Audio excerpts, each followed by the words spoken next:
Welcome back to the Balance Sheet Podcast, where we talk about all things women's wrestling in the week that was. Before we get to what happened this past week, and we had a lot from the fallout of War Games to the NXT women main eventing to, what's next for Mercedes Moné and the AEW roster. This is Raja, one of your co-hosts, King of Jar. My co-host here, Billy, wanted to kind of just get right into it and talk about the differences between why the WWE women have been so successful from a presentation on television and why maybe AEW has some work to do. So we were texting about this last night. Why don't you get right into it? Yeah, hey, what's up, everyone? It's funny is I really had an epiphany over the last couple days, and half of it is a compliment to WWE, and half of it is like just really understanding what's not quite working at AEW, and and this is not a Mercedes should sign with WWE and all the women should sign with WWE argument. Again, the conversation is really about what does AEW need to do to fix the presentation of women. Obviously, we're getting great matches and things of that nature, but I'm so impressed with the ecosystem that WWE has created for the women. And obviously, wrestling at its core is about the matches and about competition and who's going to be the champion and who's going to be the tag champion and winning matches. But I think, and you can make an argument that part of it's War Games, but it really goes back a lot further. They've created this connectivity, this backstage connectivity where, the women are not just in matches, but they exist in each other's lives. They exist, when someone does something crazy, the whole roster kind of like feels like they know about it and they're talking about it on TV. They've really done a fantastic job of using backstage segments. And it's not these one-off interviews with one woman talking about, what her goals are, but like interactions with each other backstage to make that episodic TV feel and keep the storylines feeling fresh and keeping women who maybe go 2, 3, 4 weeks without a match, you feel like they're still around. Not only are they still around, you know what their intentions are, where their current alignment is. And at the core of it all is TV time.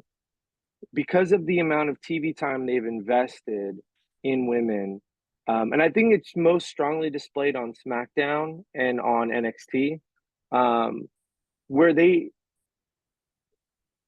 they're revolving around each other. Again, it's like it's not just that they're competitors; they're coworkers. They're in the same locker room, and if someone, is on a rampage or something, or it affects everyone. It's not just happening in a silo.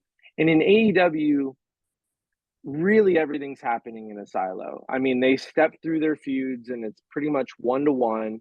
And it's now I'm feuding with this person and now I'm feuding with this person. And it's created a vacuum where the Willow Chris thing feels a little bit weird because they had this great feud and a great match and Chris was a heel.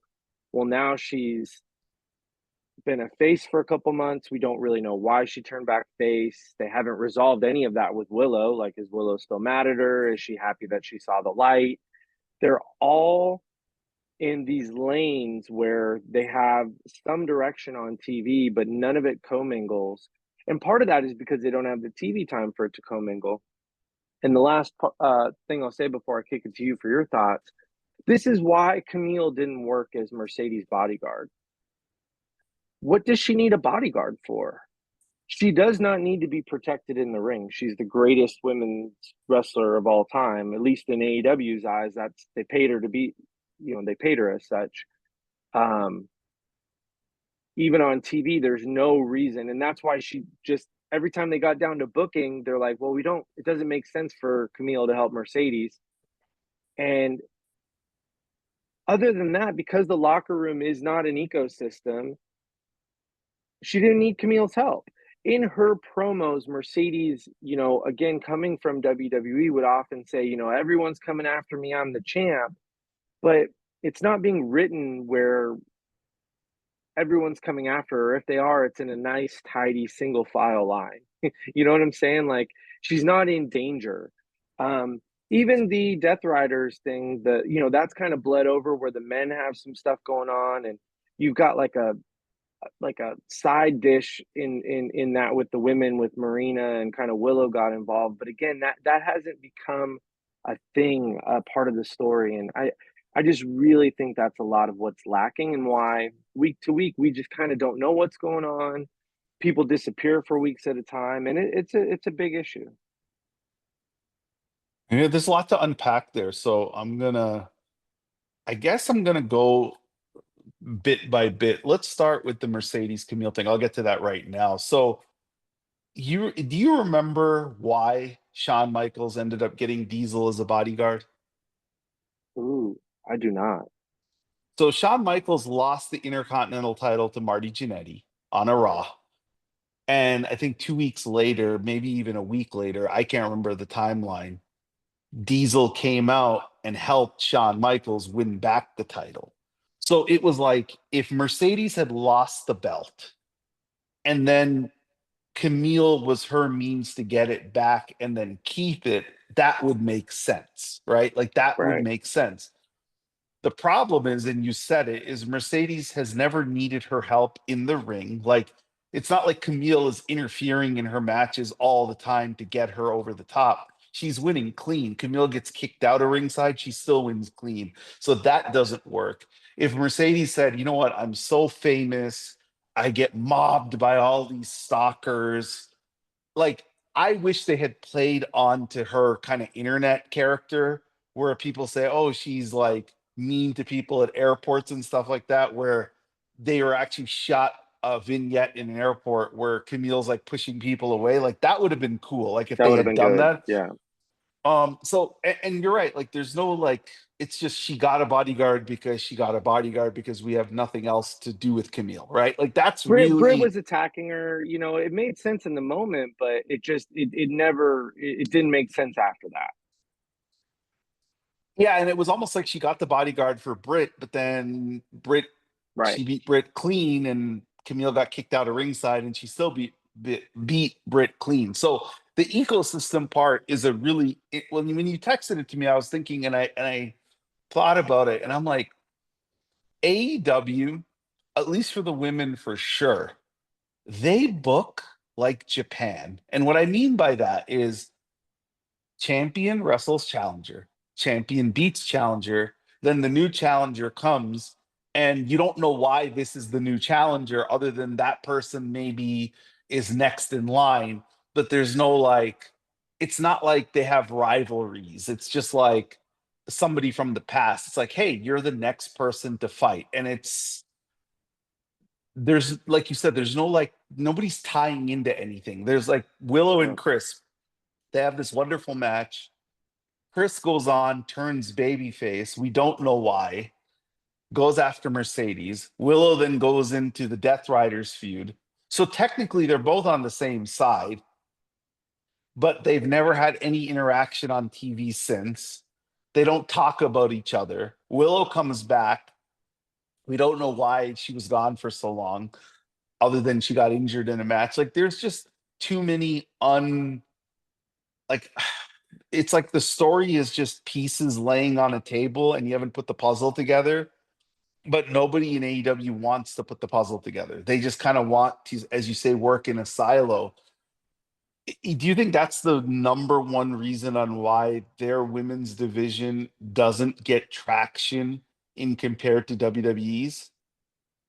I do, and what's funny is I think I it, let's go back to 2018. Hmm. Um WWE greenlights a women's Royal Rumble. And if people don't remember at the time, there were some people out there who said this is just like a token match. The roster is not deep enough to have a good Royal Rumble. Um, The first one they augmented with legend returns. If you go back and look, there was only like, I want to say 16 or 17 women that were on TV pretty consistently that were in that match. And they had to fill in like 12 or 13 spots with women we hadn't seen in a while. And then by the next year, it got better and better and better.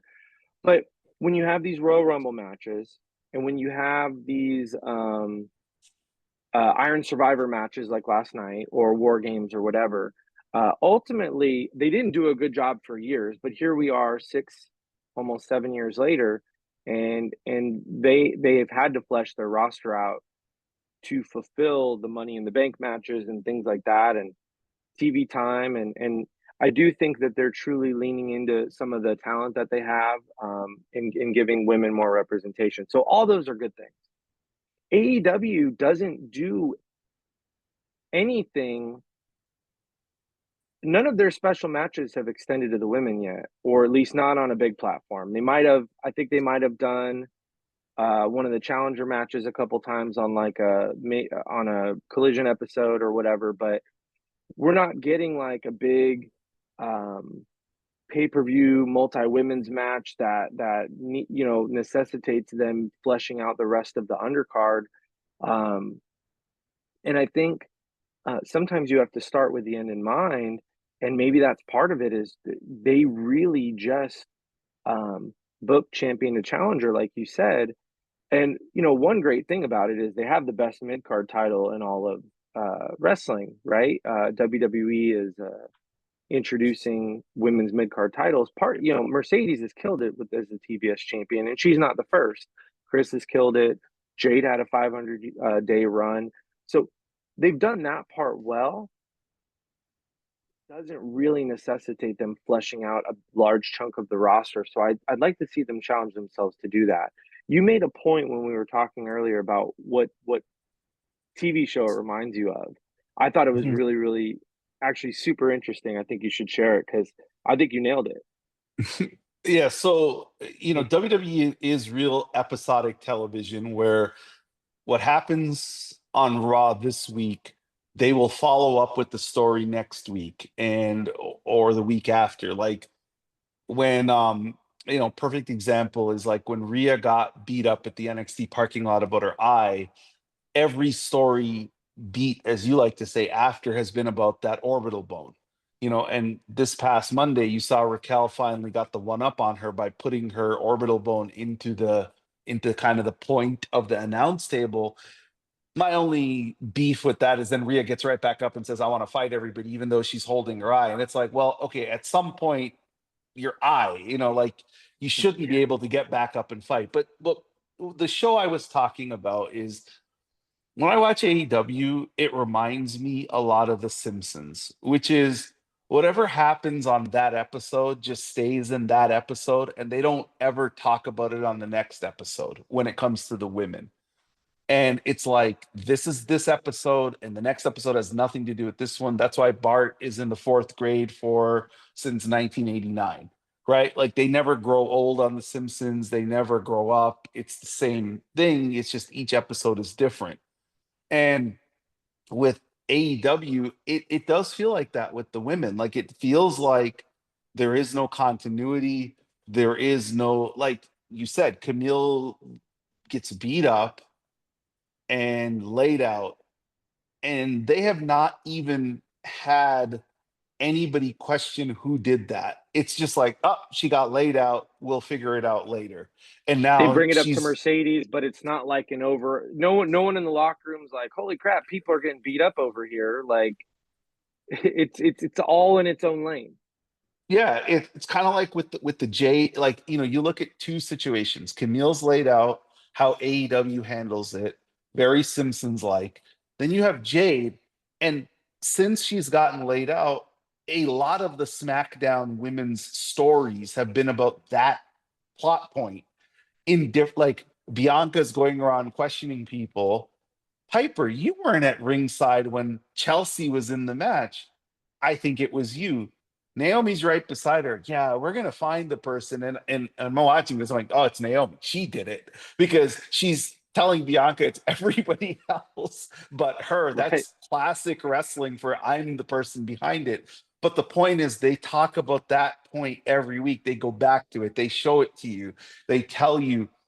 And with AEW, it's like I said, I'm watching this episode and I know next week I won't get a follow up from this week. So it's like next week, it's its own episode in itself and it has nothing to do with the previous week. And this only relates to the women.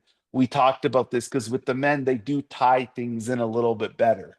They do, like the Yeah. Death Riders, it's more of, hey, I want AEW to go back to what it used to be when I got here. There's a tie in there, whether you like it or not. And with the women, there just isn't. You talk about what they do well with the mid card title. If you think back to the original NWA TV title, the concept was I'm the best wrestler on TV, but I'm not the world champion. And I think they have done that with Mercedes, where she defends that belt a lot on TV.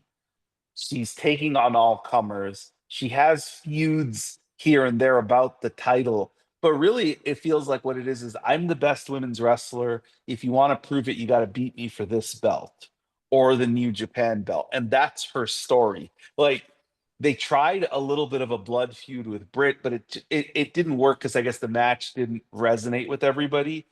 But I thought they had some of the best work up to the point of the The match. writing was very good. Yeah, it was good. And then the match didn't deliver. And then with Chris, I thought they did everything right. I thought the stuff with Chris on how she got the one up on Mercedes at every turn was great.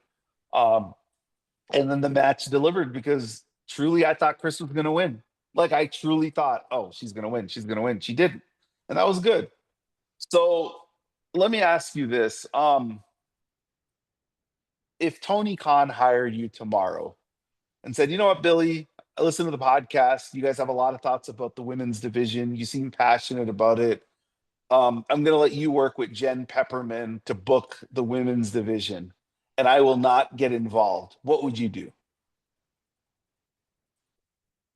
There's a lot of work to do. So, foremost, I'm telling Tony that the women need to be on any show. They need at least 30 to 45 minutes at minimum.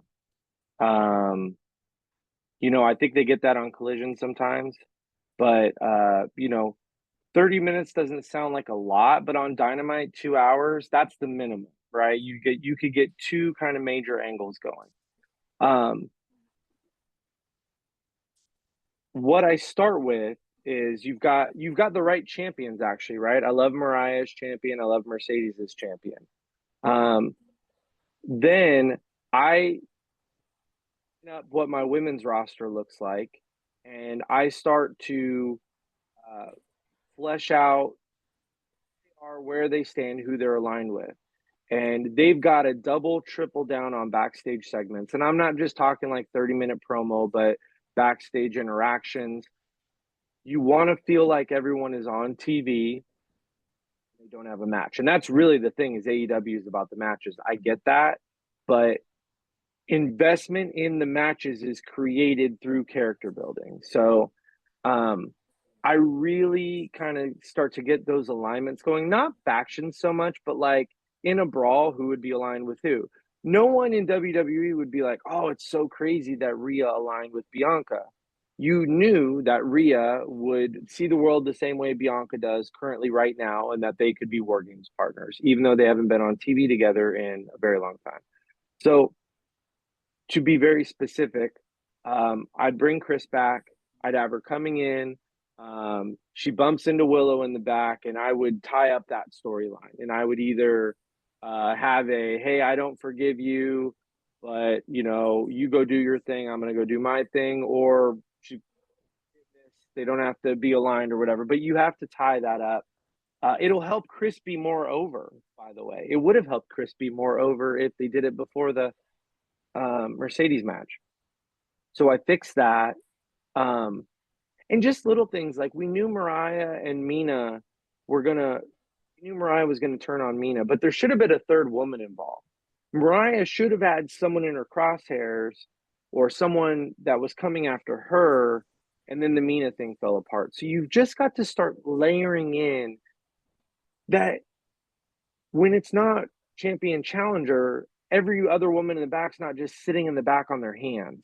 You have to have someone chasing Mariah, and maybe they're not getting the match in the next pay-per-view, but they're working towards it. And they just have to do a better job. And I think the backstage ecosystem is the place to start. So I would double and triple down on vignettes and interactions and backstage, not promos necessarily, but backstage interactions. Um, and just start to figure out where all these women sit, because they have a lot of really, really talented women that we lose track of for long periods of time. A lot of good stuff there. I'll add to it. Perception is reality. If you watch AEW TV, the women don't feel as important. And whether that's reality or perception, it feels like reality because when I watch their TV, the women never main event. They hardly Right. open the show. They're never in the most important segments, right? And as a wrestling TV watcher for many, many years, and many of the folks who listen to this podcast, I'm sure are as well, they know if you open, you're important. If you come across, if you're at that 9 o'clock hour where the crossover, as they say, happens from 8:59 to 9, you're important. Main event, you're important. But if you're in any other segment, it's almost, I don't want to say filler, but it feels like, oh, well, you're not as important. So what AEW has to do a better job of, honestly, is they need to tell me the women are equal parts to the roster. Yep. Not in press conferences where Tony tells me how great of a worker Mercedes is and how she's the best women's wrestler ever, which, she could be, but it's like you're telling me this, Tony, in a press conference, but then I watch your TV, she comes out at 8:42 for 2 minutes, right? Like you're not, Yep. what you're telling me and what I see on my TV are not matching. You have to get to a point like we all got the notification. Oh, NXT is main eventing the women, right? I wasn't shocked. I was more No. like, wow, okay, HBK is doing this, but why didn't he let Julia and Rock and Stephanie main event when they had the tag match, months ago, right? When they went against Cora and Roxanne, I was like, why don't they just do it that way? Like, why didn't they do it that show? Like, I'm not even shocked by it. And in fact, when you listen to the crowd last night, it was the right decision because that was the match they were the most into. Other than whoop that Yep. trick, they were really into, like, when Julia and Stephanie faced off, the crowd went crazy. When Julia got the pin at the end, and then Stephanie tried to roll her up a couple of different times, the crowd was super hot. Like, they're the hottest thing going on that show. The women, like, not just one woman, all the women, Jada, Lola Vice, they're hot as a feud. Julia, Stephanie, Roxanne, Cora, you know, Ren St. Clair, what is it? What is the group's name that has the North American title? Jade, Yep. Fallon. What is their? Drawing a blank. Yeah, I'm drawing a blank too. But the point is, like, on WWE TV, other than women not main eventing pay-per-views, if you just watch the TV every week, they feel 50% of that show. Like they feel just as important as the men. They main event a lot, they open a lot, they get a lot of TV time. I don't feel like the women are propped up on Fatal WWE influence. TV. Fatal influence, thank you. I don't feel That, like the WWE women are propped up because they're trying to prove a point. I just think they're part of no. the show at an equal level. Whereas on AEW, they don't even do that. Like, I wouldn't mind them saying, you know what, Mercedes and Anna, you're main eventing, and this is the first time the women have main evented, whatever. Like, even it almost feels like they're doing it as marketing. I don't mind it to program AEW fans just that it's a possibility. That's so important because I'm just going to say it. Since this podcast, if you've made it this far, you are not who Mm-hmm. we're talking about. You wouldn't listen to us talk about women's wrestling this long if you were. there's this subset of AEW fans that do see women's wrestling as inferior. And that's why every single women's pay-per-view match, they have to kill it for 7 minutes often before the crowd perks up and be like, oh, this is really good.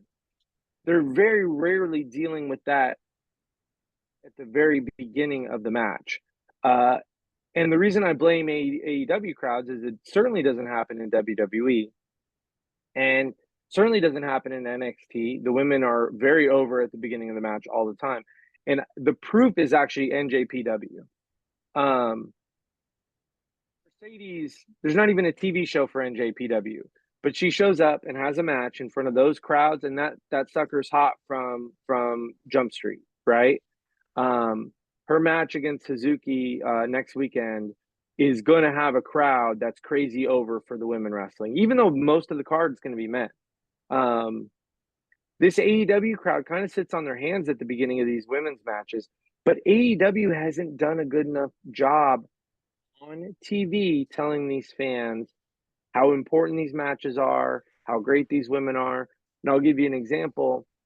Um, I love the Casino Gauntlet, right? Mm-hmm. That is a unique match that I think that they do a really good job with. We haven't done that for the women on a pay-per-view. And when you don't do things like that, that's what I started with the Royal Rumble talk. If they weren't quite all the way ready for it, it's a really, really big moment for WWE to say, hey, you know what? This is our number 2, number 3 pay-per-view of the year, sets up our number 1 pay-per-view of the year, and we're going to devote, you know, X amount of time to a women's match because the women's part of the card is as important as the men's part of the card. And Yeah. I think it has a long tail in fixing a lot of the issues that WWE has had, and AEW needs to very purposefully do that through marketing, through their using their voice to talk about how great these women are, or else size Natty Natalia signing with WWE. What can she do in WWE that she's not going to be? She's going to be very spotlighted in AEW. No, maybe Tony would have just collected her. Yeah. I think Tony Khan at the beginning of AEW, when AEW was really hot and it was, it was doing over 1 million viewers a week, and it was a really upstart promotion that was really making waves. They were helped out because the guy booking the other show sucked. If we're being honest, Suck. like he sucked. Like I think back to blue hair Sasha and Becky Lynch, right? Like you're talking about the man at almost the peak of her powers. And in my opinion, the hottest iteration of the main roster Sasha Banks character was 2019 to 2021 SummerSlam. We never know what happens. Like she was white hot as a character. I think if Triple H was in charge, they main event Hell in a Cell. Oh yeah. I think there's no way Triple H allows a Bray Wyatt, Seth Rollins spectacle gimmick match to main event a pay-per-view when he has, in my opinion, the 2 biggest women stars in North American wrestling history. In my opinion, I'm talking about not in the ring only. I'm talking about popularity. I'm talking about merchandise. I'm talking about I don't. overness. I There's think not a it's them. great third option there. It's that's the answer. It's them Right. two. So it's those two. And I think Triple H says, you know what? They're the main event. And there's nothing to discuss. And he would have announced it 3 weeks in advance. And we would have been like, wow, Sasha and Becky got to finally main event a pay-per-view. They tore the house down at Clash of Champions, and I thought they should have main evented that pay-per-view because that was Sasha's return match. And it's like Vince was such a impediment to WWE really becoming what it is now that I think Tony didn't use that as an opportunity to really distance himself as a different promotion. He was just like, well, I'm not the other guy. He Right. sucks. And I might not be great, but I'm better than him.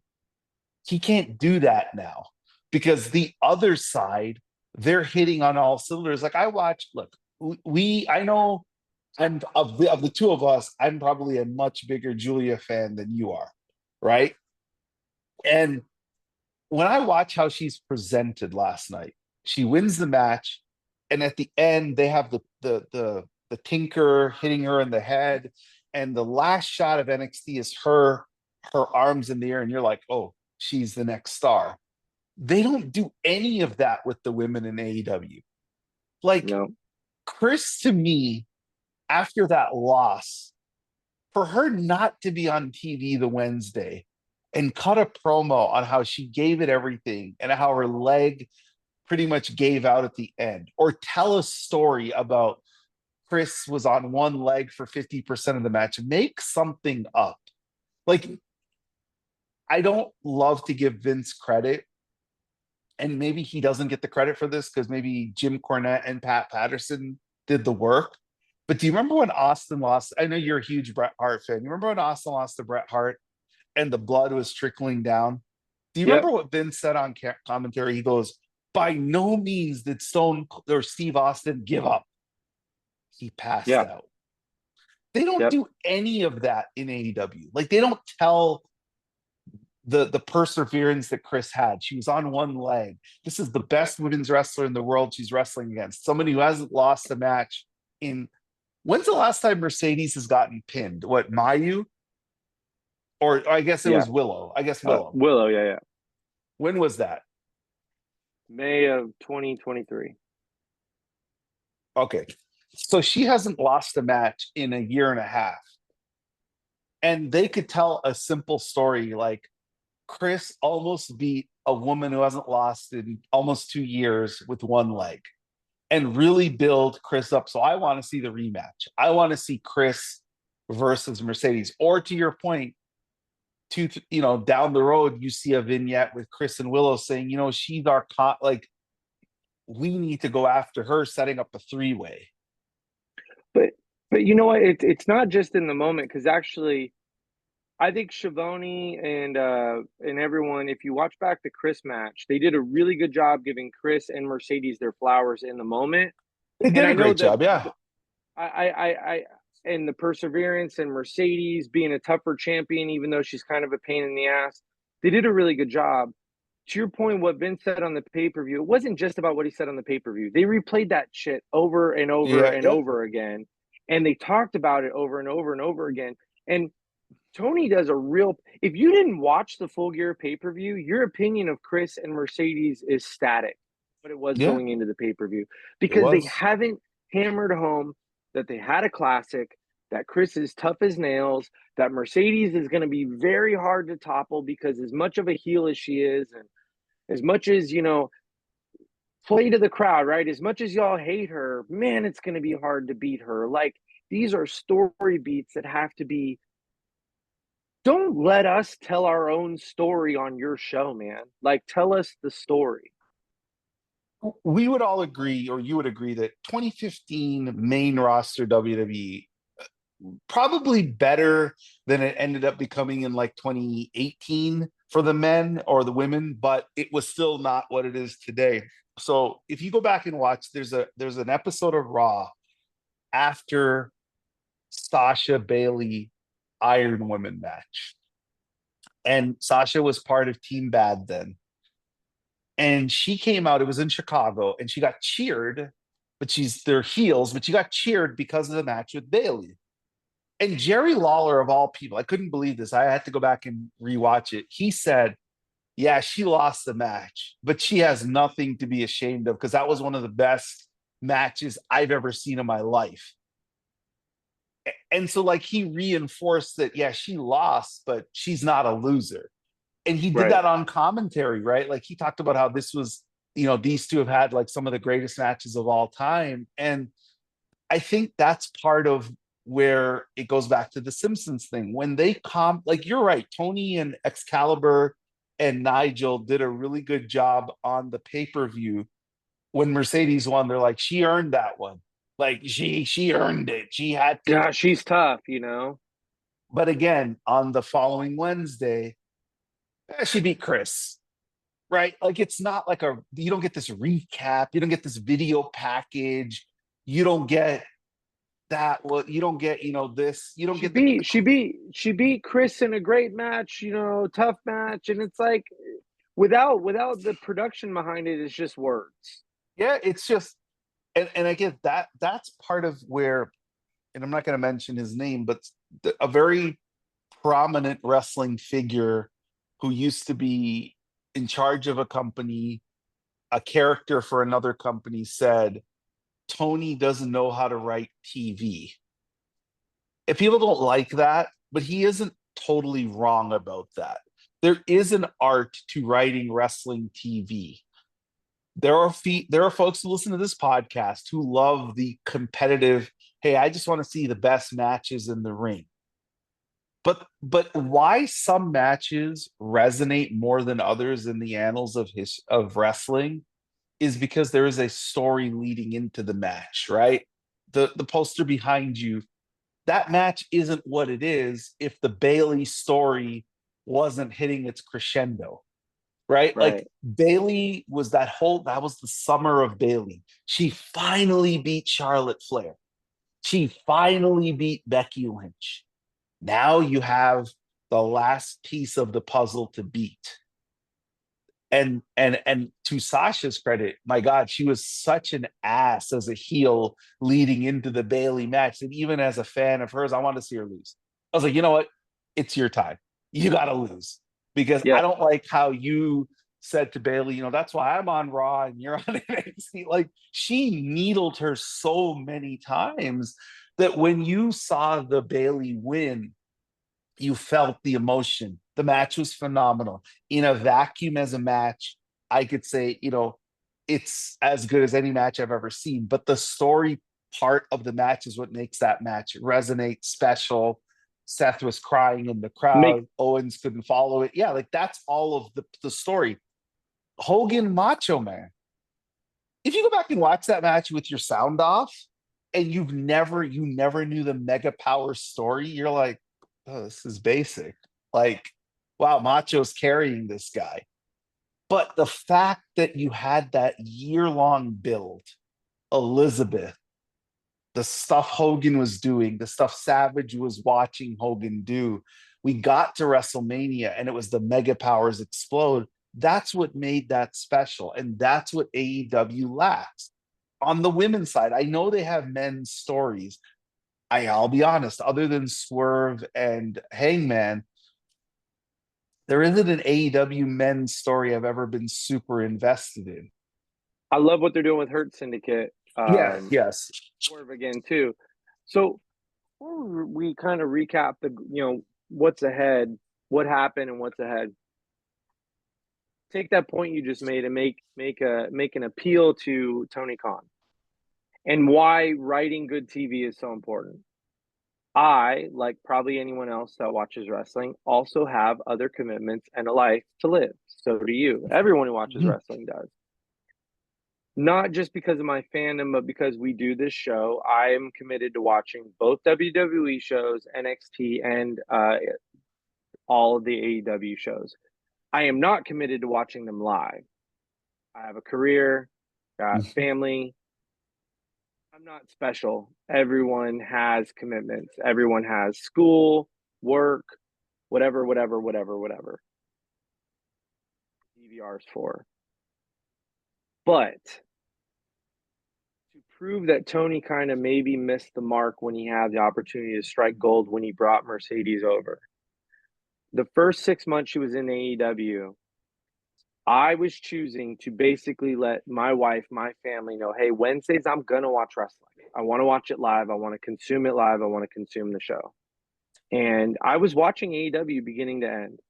And I was DVRing, fast forwarding, and just catching the stuff I cared about. And that went on for 6 months. I committed to that for 6 months. I can't do it right now.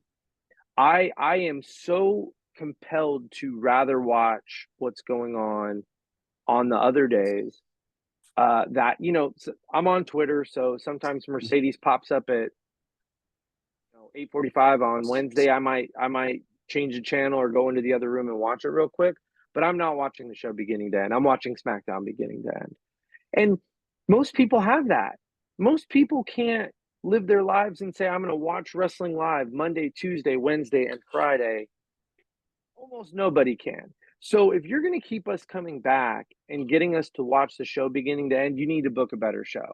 And Yeah. props to WWE. They've been booking a show that I want to watch, that I'd rather say, hey, you know what, on Wednesday, I'll watch a movie with my wife. I can catch up on AEW. It's going to take me 20 minutes to catch up on AEW because that's all they give the women anyway, if we're lucky. Sometimes less Yeah, than 10. you're being very generous with the 20 minutes. I am being generous. During the pandemic, we didn't, as a society, have a choice to go outside, to do the things that we took for granted. Going, I know you're in the, about retail. I'm a person who likes to go shopping at the store. I do my online shopping. I'm not going to say I don't. Of course, some stuff you just have to do online, but I like going to malls. I like going to public places with the girlfriend. Hey, let's, me and her have this thing where if we're bored at 10 o'clock at night, we actually did this last night when I was texting you. We go to Marshall's at 10 o'clock at night or at Ross because it's empty and the stores are still open. Like we like doing that stuff with a cup of coffee in our hand. Where I'm going with this is during the pandemic, we didn't have that choice. We had to sit at home. And I will make an argument I'm blue in the face, that the golden role model stuff they did during the pandemic was so good that even if we did not have a pandemic, I would have made that appointment television A every million single week. percent. I Yeah, would have not absolutely. missed anything live. I would have, at the time I was married, I'd have been like, hey, I don't care. We can't do this Friday until we watch SmackDown because I don't know what they're gonna do. And they were on both shows. They were on all three shows at that point. So I would have been wrestling out at that, but at that point we were in the pandemic, so everybody was watching a lot of TV of a lot of different things. But it's like I just think of how compelling that was every single week, and how from them being on commentary, like they did that. One of the great all-time things they did was they did the tribute video to themselves. Bailey was talking about So Sasha good. and how great she is, and Sasha was, and I say to The myself, closest they're ever going to get to a grand slam is a greasy breakfast at Denny's. and I said to myself, this was a Vince McMahon operation, and yet it was so good. And that's why a lot of us Sasha Banks, Mercedes Moné fans were just wanting to see what Triple H and Michaels could do with her. Because there were a lot of times Vince got it right with her, but he got it wrong a lot too. you know, Yeah. You know what though? It's funny is so we've been going on this for about 40 minutes and I yeah. started my rant with this. I actually think she truthfully recognizes all of these things, but she's a boss and she's a change agent and she knows and she's battling it right now, but not battling it. Maybe when she was in her early 20s, it would have been a mental battle for her. This is actually a challenge. I think she sought this out. I think she's seeking out the place is Yeah. fine now. It's in good hands. And I actually want to spread what this is to other places. So I think she's waking up every day trying to have great matches like she did with Chris. She Mhm. wrote about it in Money Mag, Money Mag. It's her second favorite match ever, maybe. Mhm. Um, and she got the match part down. I would guarantee you her notebook or whatever it is that she's plotting, it's about getting more TV time for more women, getting more women over, getting more main events, getting more opening matches, getting more stipulation matches, not blood and guts stipulation, but why don't a casino gauntlet or a battle royals and more more of that and I think she looks at it as I'm the one who can make it happen. So it's not like a despaired commentary. I'm not sitting here going, I can't believe she's on AEW. I'm proud of what she's doing. I just need Tony to wake the hell up. And you said it earlier, the way he treats her on press conferences, put some time and effort into that division like that when you're writing your damn show. I'm as a wrestling fan, I am in one way happy she's in AEW because matches like her with Willow, matches like her with Chris, even though the match with her and Britt didn't live up to expectations, at least we got to see it. I'm happy that, one of my favorite wrestlers of all time is giving me different types of matches, as Hazuki, AZM, Mayu. Like, again, these are matches I'm not getting in WWE. If she's in WWE, I'm not getting a match with Mayu Iwatani. I'm just not. Now, that's a match I'd like to see again, and I'd like to see them get more time. Because anybody who knows me knows that I had two dream matches for Mercedes Moné, Sasha Banks, Io Sky, I got that. Mayu Iwatani, I got that. And I got to be honest, I wanted to see more of each match. Like I felt like they left a lot on the table, and they were And both they're really both good still matches. very good. They were Yeah. both really good matches, but I there's that part of me that when I watch what she does with Chris, or I watch what she did with Willow, or I watch what she did with Asuka or Kyrie, I'm like, oh, give me 20 minutes of Io, give me 20 minutes of Mayu Iwatani. So it's like that's the thing that I'm happy about for her, which is the matches have been by and large good. The Chris match, the Willow match, the first Sheeta match. I like the Sky Blue match. I think she's going to surprise a lot of people with Anna Jay because Anna Jay has improved tremendously, and I think they're I'm going to excited. have a really good match. I'm excited for the Anna Jay match. I think she sees Anna Jay as someone, hey, if you don't know this about Mercedes, she is reading what's on the internet. She Yeah, absolutely is. she is. Yeah, It doesn't bother her anymore, but she absolutely, looks at feedback from her fans. Um, and I think she's in tune to where, that Anna Jay's thought of as like maybe improving, but with a ceiling. And I think she's going to try to go kill it with her. Um, Something I just got to laugh about real quick. So Mayu, I've rewatched the match a couple times, and it's 4 a.m. or 3 a.m. or whatever the hell it was when we all watched it live. I mm-hmm. remember all of Mercedes crew Twitter was awake, groggy as hell, excited to watch that match. And when it ended, we were all like, "Oh shit, that was it." I was hoping for more. I go back and watch that match. That thing's a freaking barn burner. They're stiffing the hell out of each other. There's some amazing spots in there. Mercedes has a freaking welt on her head. I I'm gonna just say, like, a very developed palate, right? You've been watching Japanese Mm-hmm. women's wrestling for like 30 plus A years, as lot. you've Yeah, talked about. You drop that Mayu Mercedes match uh, in WWE, it's a match of the year. It really is. But it's funny because everyone who was watching that match, the expectations were so high. It's like a foodie at a Michelin restaurant yeah. eating the best food, that better food than anyone will ever taste, and they're like, it was okay. Meanwhile, you serve that dish to someone who's usually eating at Chili's, and they're like, holy shit, I've never tasted anything like this. It's a great I think match. I think Momo is tremendous. But if somebody would have pulled me aside and said, Raja, she's gonna have a better match with Momo than she did Mayu Iotani and Io Sky, I'd have been like, sure. I would have never believed. I'd have been like, yeah, okay, sure. What are you gonna tell me next? That her match with Momo is gonna be better than her versus like like I said, there are three women. Mayu is one, Io is the other, Minami Toyota, that'll never happen, is the other. And when I watched the Io match, I was like, good. I will say this: the Mayu Iotani match is better with Mercedes than the Io match in NXT. It is much better. Like not much Yeah. better, but it's better. I To your point, as somebody who's watched Japanese women's wrestling a long time, and I know how good Mercedes is because I've seen it. I wanted 15 minutes. I I know. wanted 20 minutes, not 10. The The EO match has some really great stuff in it. Obviously, it was built for shenanigans, right? You had Bailey Yeah, involved, you had Asuka involved. As Oscar. a Yeah. story driver, it was great. It was a great piece of business.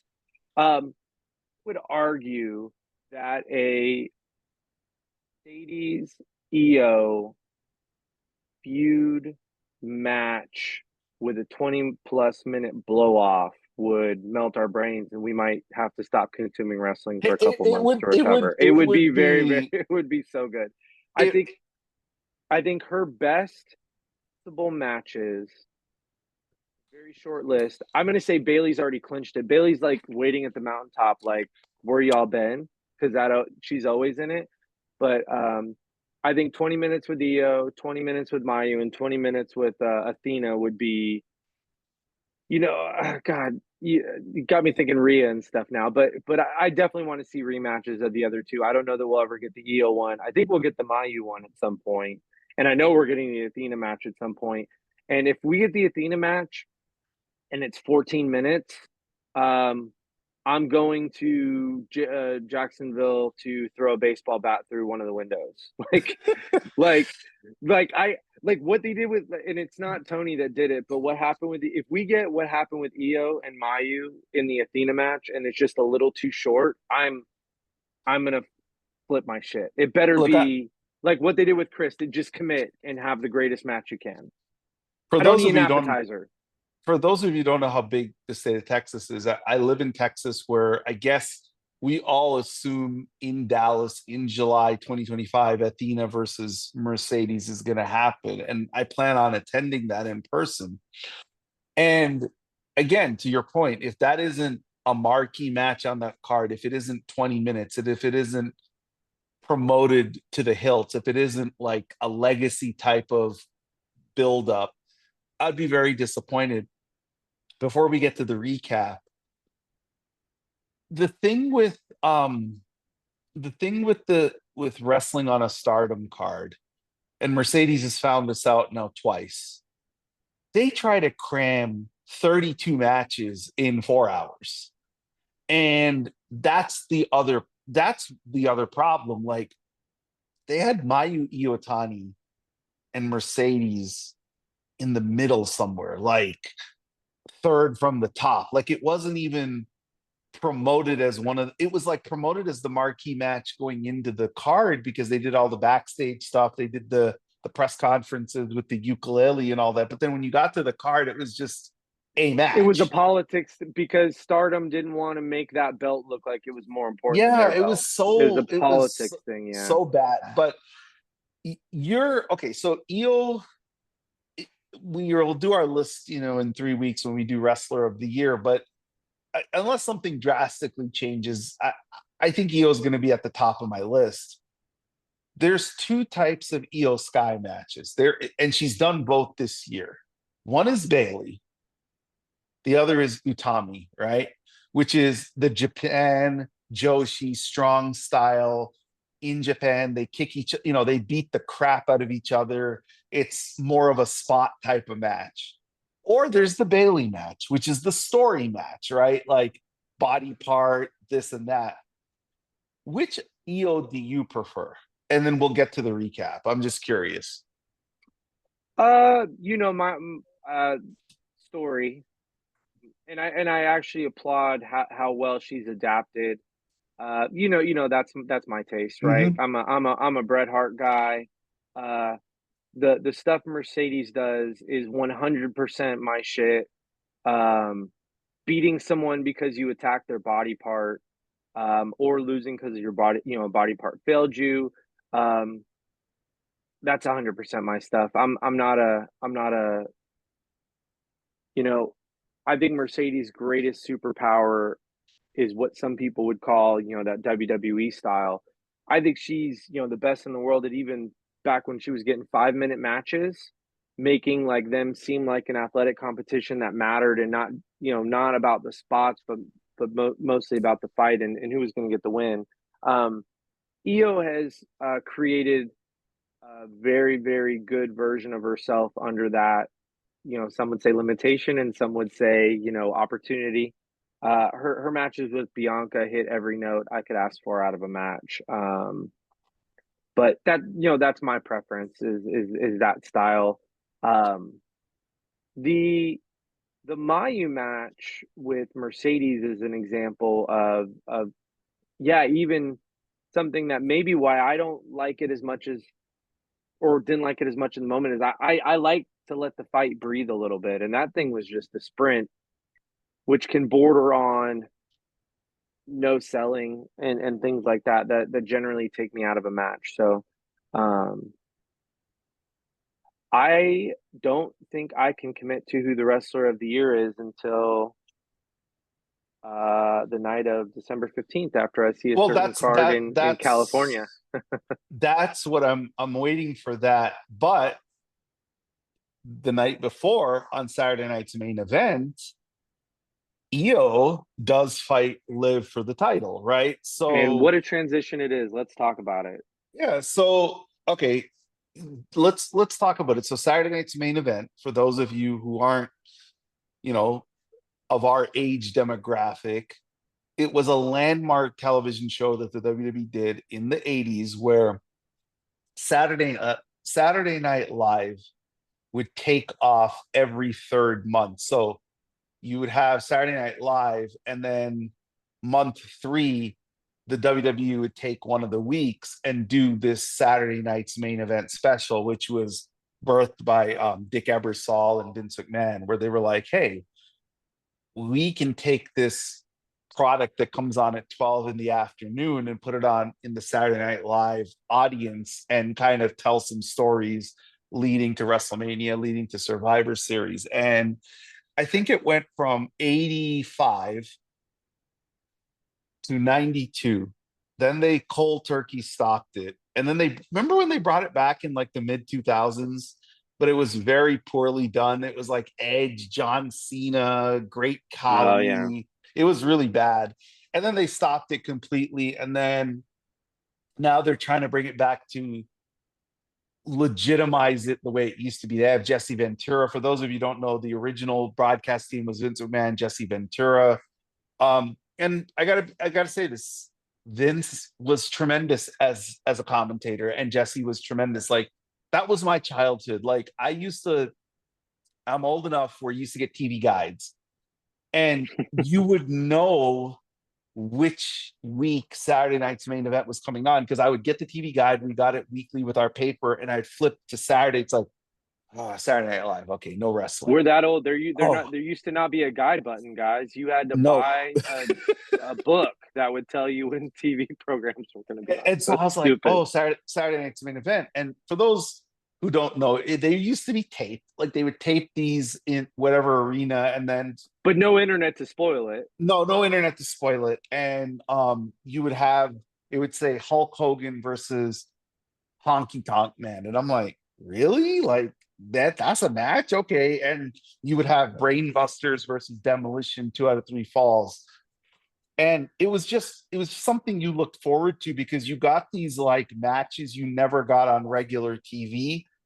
And back then you had to pay for the pay-per-views. Like AEW fans know this still. But there was no WWE network. There was no Peacock. You had to call your cable company on the phone, wait, and you would need your parents to do it. Like this is before it was automated where you could just use the prompts and order it. It was like, yes, I'm calling from this address, this is my phone number, this is my account number, I want to order WWE Survivor Series. And in Canada, funny story, we did not get a pay-per-view for WWE until 1991 Survivor Series, which was Hogan Undertaker, where Undertaker beat him for the title.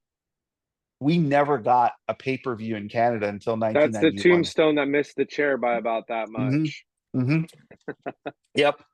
And I remember having to have my cousins, if they were able to order the pay-per-views, to tape it for me and send me copies, or I would have to wait for them to be in the video store. So Saturday night's I main used to event wait for them return. to come to the video store. I Yeah, used yeah, to yeah. like, That's what I would do. It's like, did you get it? I would go to the video store. Did you get it? No, we haven't got it yet. And then finally, they would get it, and they would like almost hold it for my dad or my mom because they knew I would want it. And So Saturday night's main event comes back next week, Saturday, but it's at 8 o'clock Eastern, so 6 o'clock in my area.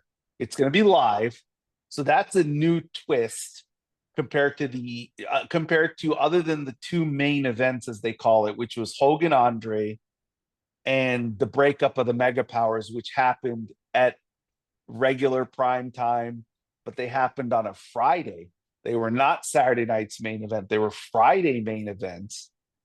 So what we're going to have next week is we're going to have Cody Rhodes, Kevin Owens. We're going to have, I believe, I don't know who Gunther is fighting. Maybe Finn. I think Finn Balor. Yeah, he's fighting Finn Balor. But we do have the marquee women's match, which is going to be Liv Liv Morgan defending Morgan. her title against Io Sky. And let's get right into it. There is a groundswell of support for Io to win the title.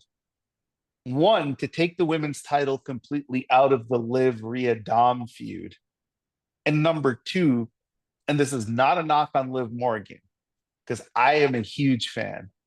Liv has not gotten the opportunity to really defend that title as a wrestling champion. Right. What are your thoughts? Yeah. Do you want to see Io get the belt? Yeah. I mean, I think Io is as over as she's been over a lot.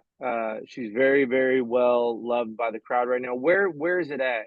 Remind me. Well, it's gonna be in Long Island, and the reason that that's important is there's another women's match that's also going to be on the card. It's going to be the first ever women's United States champion.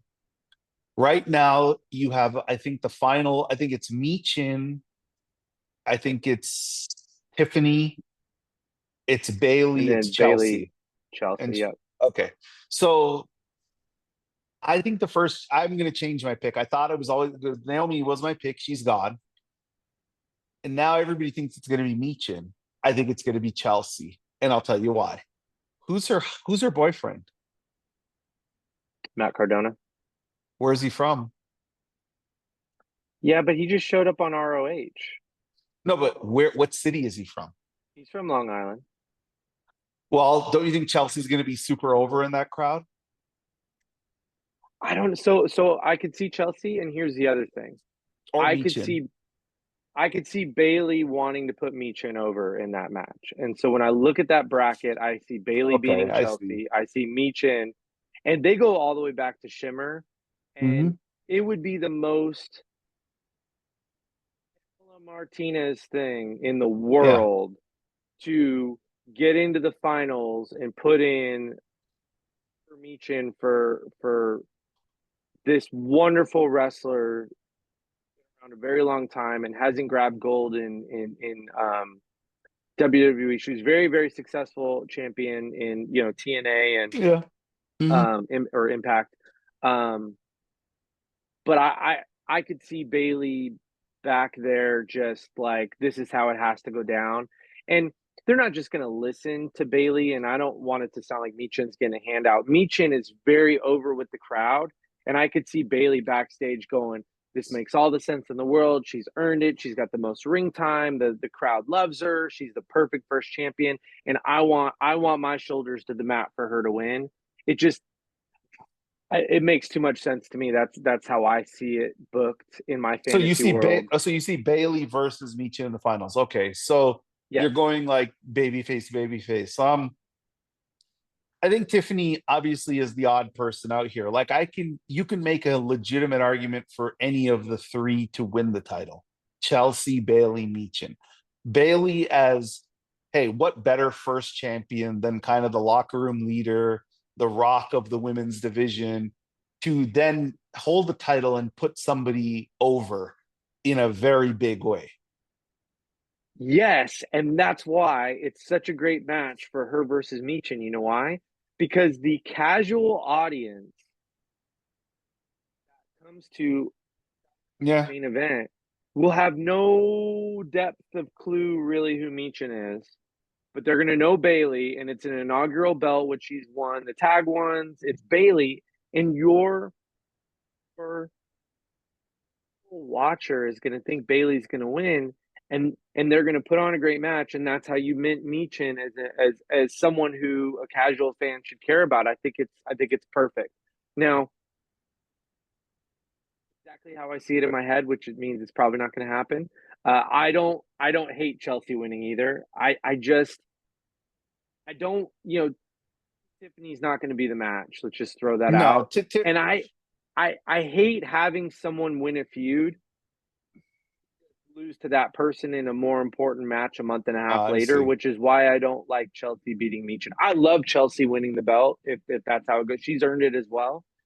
The way the bracket comes out, I how do you have Michin beat her in that feud in a dumpster match, definitive, and then lose the more important match later? Unless they double down and have her beat Chelsea, but I think there's more juice in having her beat Bailey in Other front of that than audience.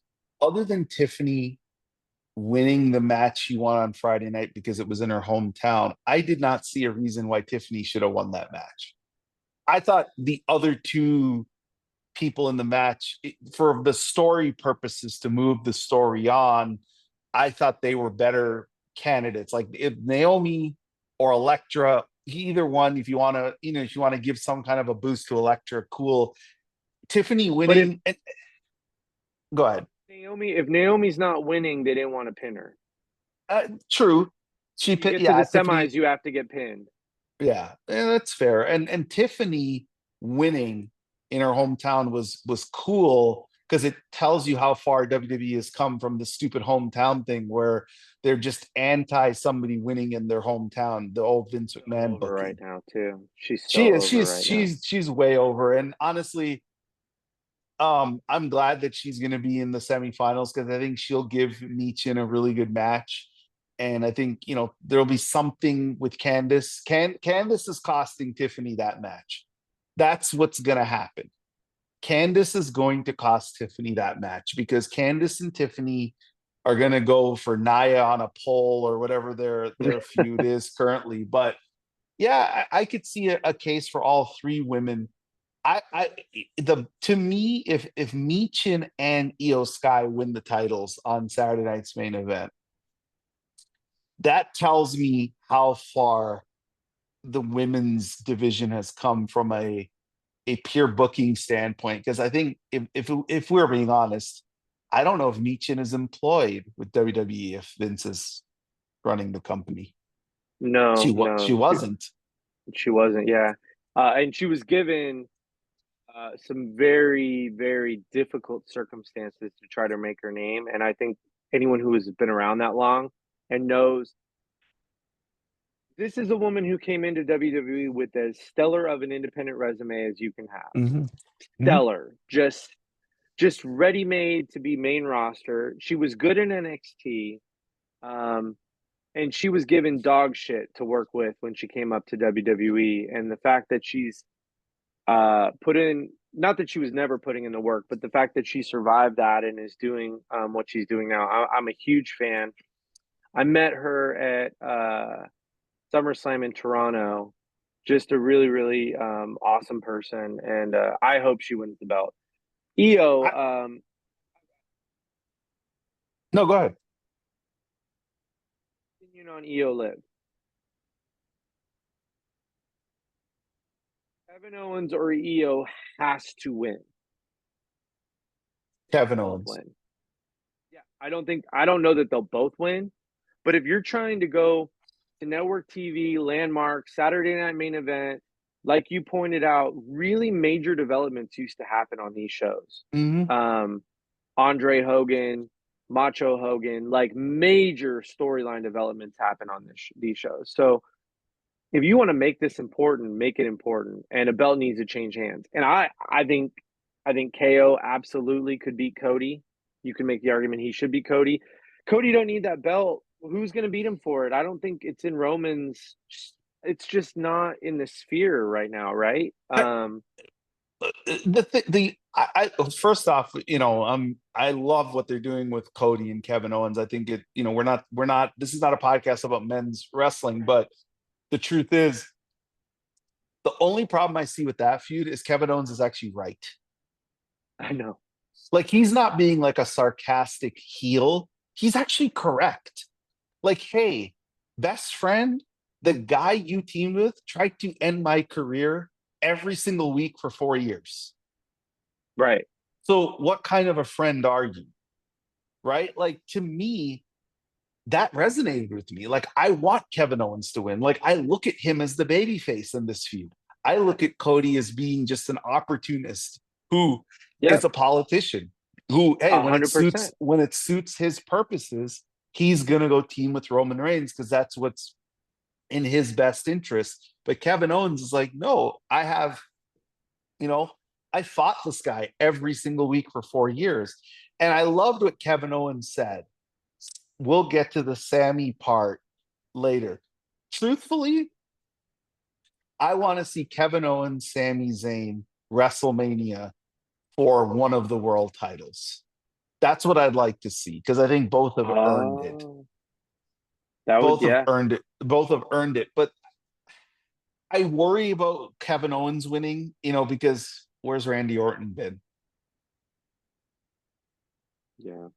Like, to me, that's the problem here because I feel like on Saturday night's main event, you're going to get an RKO out of nowhere and Cody's going to win the match. Like, that's what I think is going to be the outcome. And they've done that to Kevin Owens for like 5 years, but it's not Right. a, he's this close and he should win, but he doesn't. So I don't think they'll pull the trigger on both. Do you agree with that? I agree. So progressive as Triple H is, women, and we've given him credit the whole show. Whether EO wins or not predicates on whether he wants to pull the trigger on KO.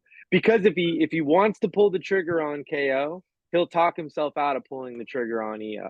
I think. But I think Io's gonna win because, like, to me, it feels like Rhea's gonna cost Liv the title. That's the direction they're going, right? and Which, maybe they go both because Gunther's going to win, so maybe you do change them both. I don't know. and remember now with this whole transfer portal, which we haven't talked to, right? They have a WWE transfer portal, which is like college where Great you, marketing, great, just right, a yeah, yeah, fantastic very, idea. very So smart good. thing where you a wrestler can go in it and then transfer to the other show. Look, I have more investment in EO than probably any current wrestler on the WWE roster. So I want to see her win that title because I feel like, she put Bailey over in such a nice way, in such a good way, and she's earned it as a babyface now. And honestly, look, you were on this train way before I was, but I am tired of Liv and Rhea and Dom holding the women's title hostage because that's what it is at this point. There is no We're not women's getting title matches. matches. We're not. Yeah. So at this point, I agree with you. Get the belt off Liv, let them go to a blood feud. So, I've seen people Rhea versus Io WrestleMania, Io versus Charlotte WrestleMania.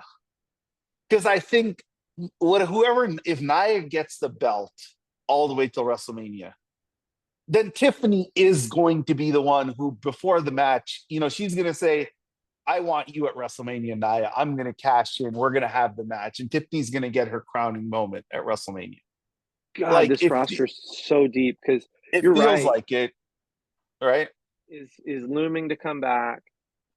For those of you who don't know, if Becky. you thought Becky Lynch was signing with AEW, you're crazy. Becky was at the Netflix launch party. I saw someone on Twitter go, "Oh, well, she was just there with her husband. No one else's spouses were there, guys.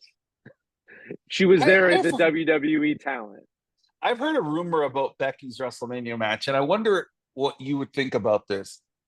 Becky comes back Saturday night's main event, costs Liv the title because remember, Liv is in I've retired you.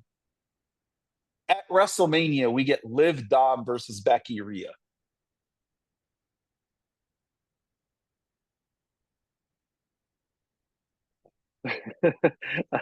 That's interesting. I would need to know what the women's title matches are because uh, obviously both belts would still be defended, so that would be great. Mm-hmm. Like, is that match on the card, and the United States and the Intercontinental Championship matches are not on the card? Like, that's where I'm kind of, you know, I just might be sick of Dom in the women's division. Why that doesn't resonate for me? I I love that. That's almost like Lacey, Baron, Seth, Becky for me. We Like have to get we have put to it get on a pay per Rhea. view, but not on WrestleMania. We have to get Rhea giving Riptide to Dom and pinning him. That's how this story has to end, right? Because every time she goes for the Riptide on Dom, somebody pulls Dom away. And That's every not for time she's about Mania to though. do it, the crowd goes bonkers, No. right? Look, it's not the worst idea, and I'll tell you why. Because it takes Dom out of the women's title picture. Yeah, Because no, that part I like. if it's just a tag match, it's a nice way. They to your point, they're so deep. What is the women's? Because to me, if it's Liv Rhea women's title match at WrestleMania, they can change plans right now.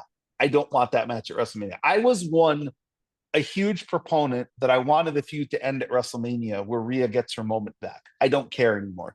They have taken me away from it because it's never ending, and the women's title has not been a Defended, representative and of it's the been about Dom too much. Yeah. right. Well, Well, and okay, Rhea's beat her in a lot of moments that matter already too, right? So so as we're coming to close here, we have two more things I wanna touch on that I'd like your take on. Let's talk NXT. Women main evented last night. yep. The Iron Survivor women's match was the close. And the way this match works is it's two people start, a person comes in every 5 minutes, and the person who has the most pinfalls wins the match in a 25-minute duration. If you get pinned, you go into what's called a penalty box for 90 seconds. So last night, in a match that had Stephanie Vacour, Ren St. Clair, Zarya, Julia, and who's the other lady in the Solo match? Rucka.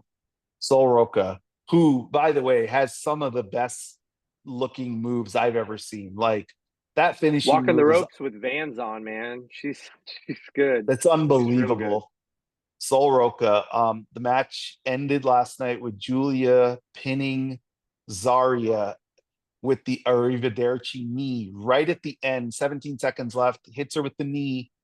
And then the last, I guess, 17 seconds were Stephanie trying to pin Julia, but Julia ended up winning 2-1. So everybody had one pinfall except for Ren St. Clair, who everybody, I think, pinned. And No, Julia she got ended one up at the winning. end, and then Oh, Julia that's got. right. Yeah, yeah, Right. she She did. did. She Yeah. did. So it was everybody got one.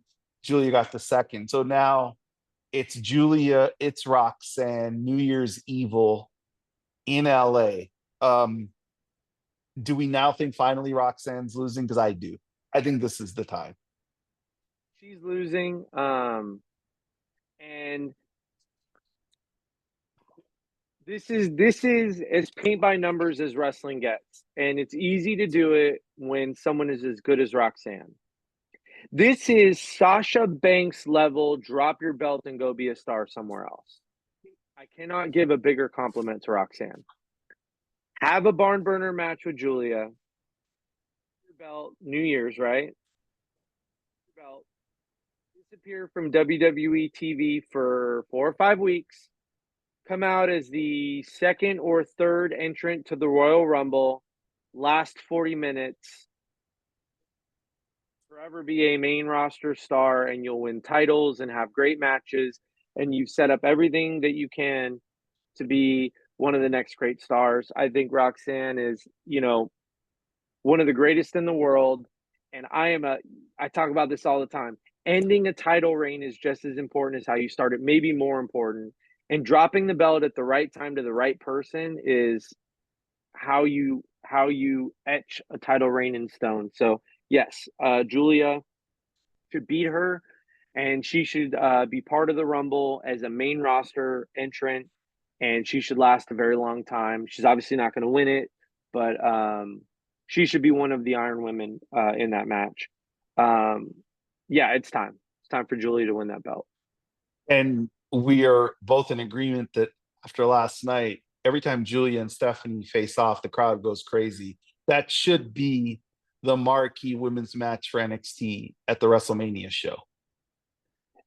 Yes, with the only argument against being too short of a reign for Julia, Mm-hmm. or you can't have.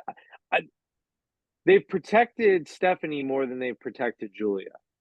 I think Julia got pinned last night. If I'm not, did someone pin She Julia got last night? no, she got pinned by Zarya, and that's why she Right. pinned her in the end, right? Yeah, yeah. No, they have Yes. protected Stephanie more because A, Stephanie's never lost, and Right. B, Stephanie has pinned Roxanne, something Julia has yet to do.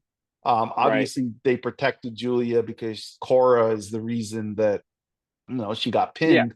But the Yeah. point is, Julia's been Stephanie has pinned protected, her. but Yeah, she's yeah. been, Stephanie's been protected more, no super question. protected. So that'll be interesting to see if they roll with that right away. I thought the match was really fun last night. Not everything has to be, rated on a scale.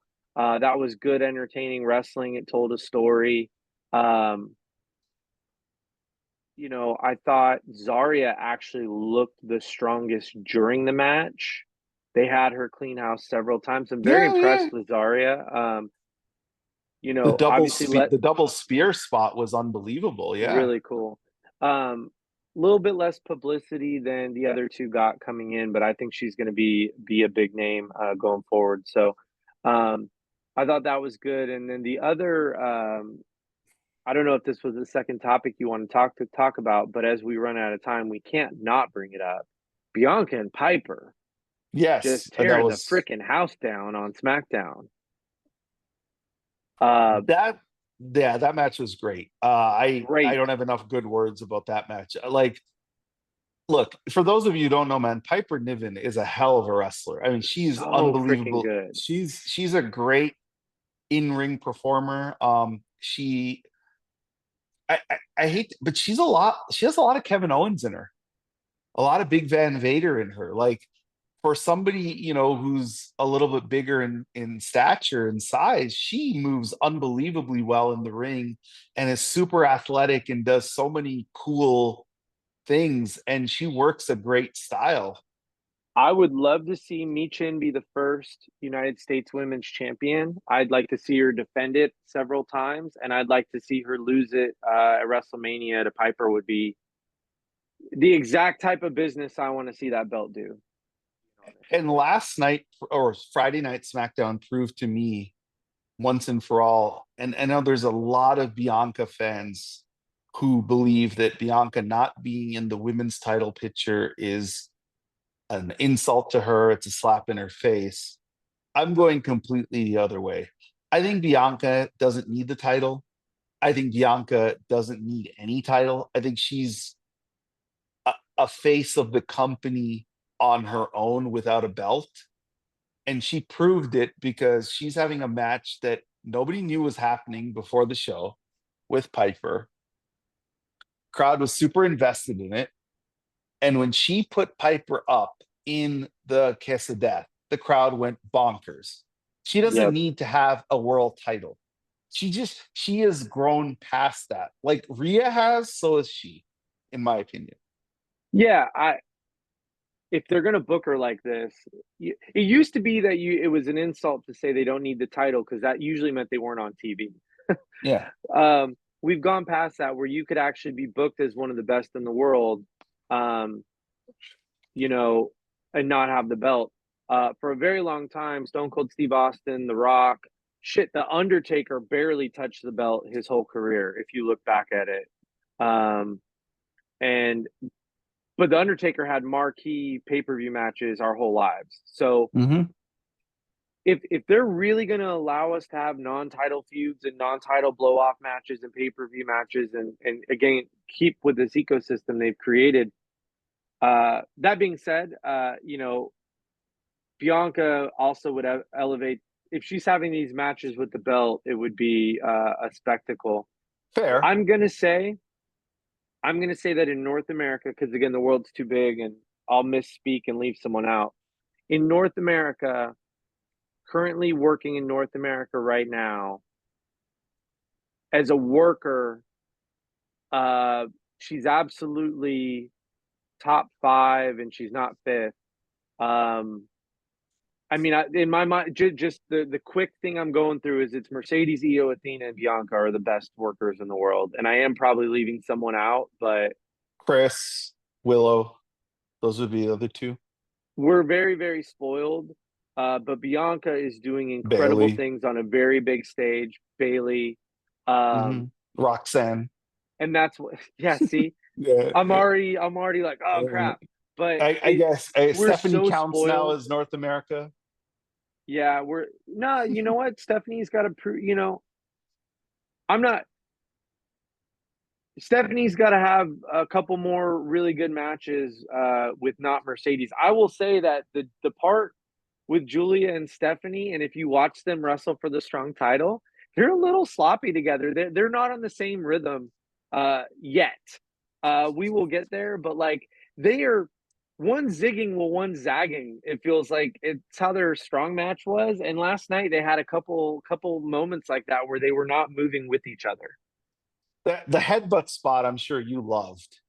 I hate I'm that sure you. shit so much. I hate it so much. I hate it. I'm sure you were like, you're like, ugh. They did that right. Yeah. They did that spot legitimately for you, where they didn't just do it once. They did it like 10 times. No, honestly, Julia Yeah. and Stephanie, not having the chemistry I expect in matches, it was pretty shocking to me, quite honestly. Like You it was saw it, right? shocking. I did watch. I actually watched that match twice because the first time I watched it, I'm like, no, it can't be just this. I must have missed something. I went back and I watched it and I was like, ouch. This wasn't Yeah. like for two of my favorite women's wrestlers. I've seen Stephanie have way better matches with other women. I've seen Julia have better matches with other women. But when they came together, it was like this way, like they missed. But Right. I will say this. I see your point. Both Julia and Stephanie still have to like have like a resume of matches and because like let's be honest here, It's since nothing against them. Stephanie, Bianca's just killing it. yeah, The yeah, no, no, resume no, is I would put Bianca above both of them too anyway. So because Bianca's been doing it consistently for a long time on a bigger stage, and she's, I mean, let's be honest, like she's asked to go out there in 9 minutes, 11 minutes, and kill it, and she's doing it. And Bianca isn't like she isn't somebody who went through the independents, who didn't go through Japan. Like she's everything has been WWE developmental. And they used to always talk about who is the face of WWE developmental. That's my face. I think oh, Bianca Belair is the person that if WWE wants to prove we can take raw clay or a raw coal, sorry, and make it into a diamond, Bianca Belair is it. I will I think Sasha Bailey has a roster, a world of wrestling that they've created with that match and who they are that will stand the test of time. And, we'll be able to trace the lineage of women in wrestling back to that match.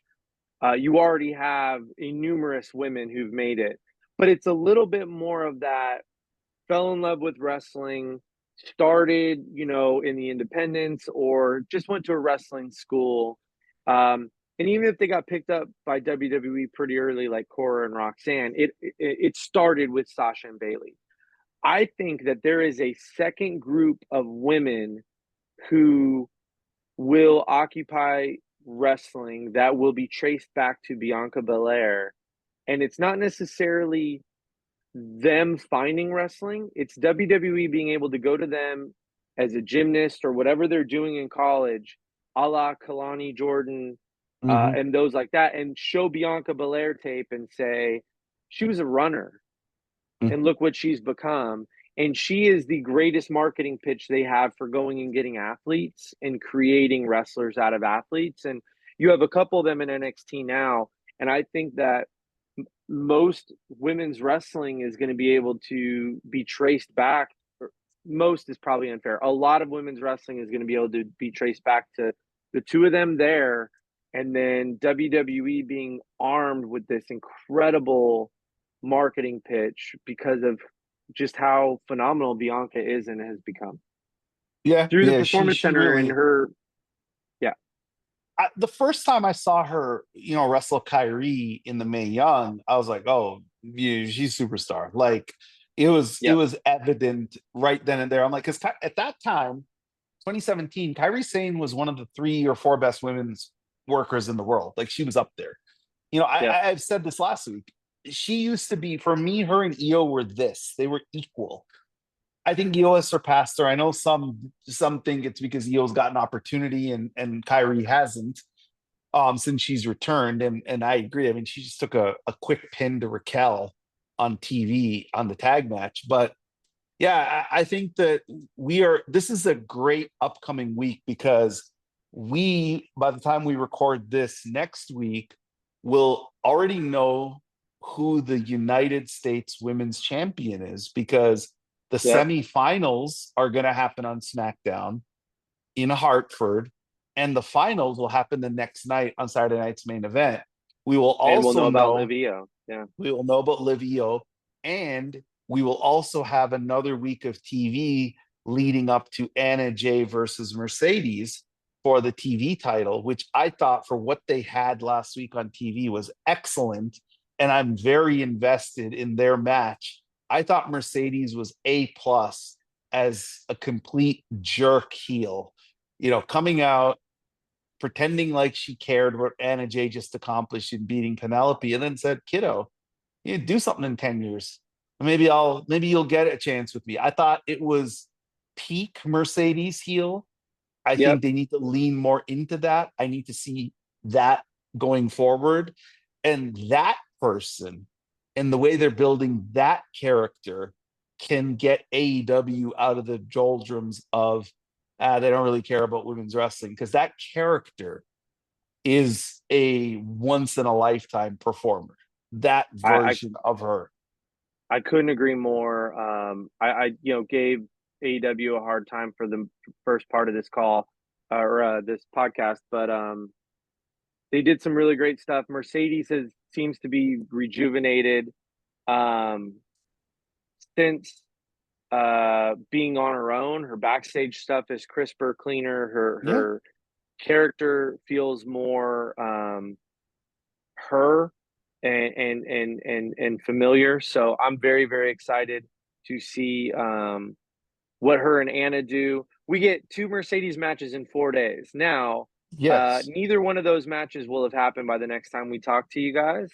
Although uh, we will have the WWE developments and hopefully some AEW build on that momentum for Mercedes and Anna Jay. So I think that covers most of it. Anything Yeah. else you want to add? No, I think just like I said, a really good week for women. And looking forward to doing this again next week. Talk to you all then. All right. Thanks, guys.